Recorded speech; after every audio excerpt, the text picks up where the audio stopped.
আপনারা সবাই একটা গাছের পাতাকে দেখুন।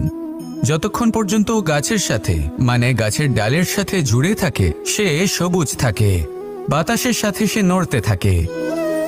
যতক্ষণ পর্যন্ত ও সূর্য থেকে পাওয়া রশ্মির শক্তি গাছে পৌঁছে দেয় ততক্ষণ ও ডালের সাথে যুক্ত থাকে।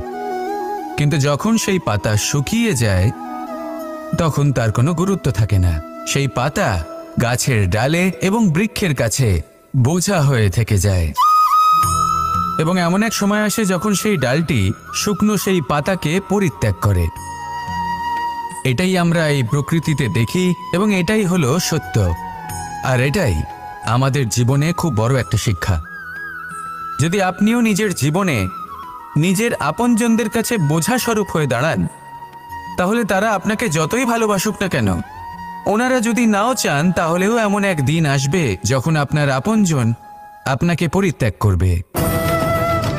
সেই জন্য সবসময় আত্মনির্ভর হয়ে ওঠার চেষ্টা করুন, নিরন্তর পরিশ্রম করতে থাকুন, কারোর উপর বোঝা হয়ে থাকবেন না, বরং তার সাথে মিলে দায়িত্ব পালন করুন।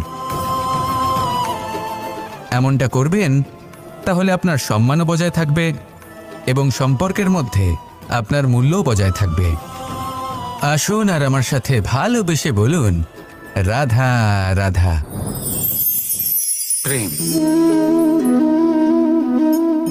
2.5 অক্ষর, মাত্র 2.5 অক্ষরের এই শব্দ প্রেম, এর মধ্যে ত্রিলোকের এবং সমগ্র ব্রহ্মাণ্ডের বীজ নিহিত আছে। এমন কি আছে যা এই প্রেম করতে পারে না? যেখানে শক্তি এবং বিদ্যা প্রয়োগ করে আপনি কিছুই করতে পারবেন না, সেটাও প্রেম দ্বারা অর্জন করা সম্ভব। প্রেম চাইলে পাথরেও ফুল ফোটাতে পারে। প্রেম চাইলে ন্যাড়া পাহাড়ের বুক চিরে নদীপথ তৈরি করতে পারে। চাইলে নিরক্ষর ব্যক্তিকে সংসারের শ্রেষ্ঠ জ্ঞানী করে তুলতে পারে।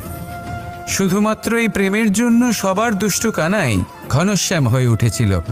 শুধুমাত্র এই প্রেমের টানেই ত্রিলোকের স্বামী দ্বারকাধীশ নির্ধন সুদামার পদসেবাও করেছিলেন।